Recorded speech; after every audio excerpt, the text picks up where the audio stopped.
खबर में आगू बढ़ो। कोरिया जिला के पटना थाना अंतर्गत पांडवपारा में रामनाथ किराना दुकान गुरुवार के आधा रात में आगी लगेले लगभग 10 लाख के सामान हजर के राख हो गए। दुकान संचालक बताइस कि अज्ञात चोर द्वारा चोरी करे के बाद में दुकान में आगी लगा दी, जेकर से लगभग 10 लाख के नुकसान हो गए है।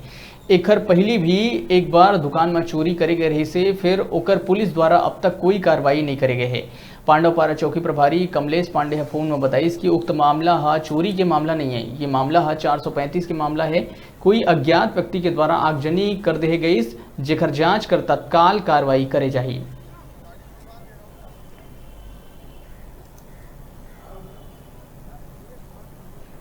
पारा में ये किराना दुकान सबसे बड़ी किराना दुकान है, ठीक है ना। रामनाथ चौक के नाम से इसको जाना भी जाता है पूरे पांडवपारा में।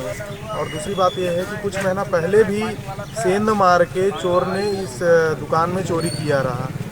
इसके लिए रिपोर्ट अपन दर्ज नहीं करवाने गए रहे तो सामने वाले पुलिस प्रशासन ने बोला रहा कि दर्ज मत करवाइए, हम लोग जांच कर रहे हैं, ठीक है ना। तो प्राथमिकी दर्ज उस समय भी नहीं हुआ रहा। तकरीबन कम से कम 10 से 15 लाख का नुकसान है। और अभी त्यौहार का समय है, लगातार सामान 2-3 दिन से भी आया भी था और सारा सामान जल के राख हो गया।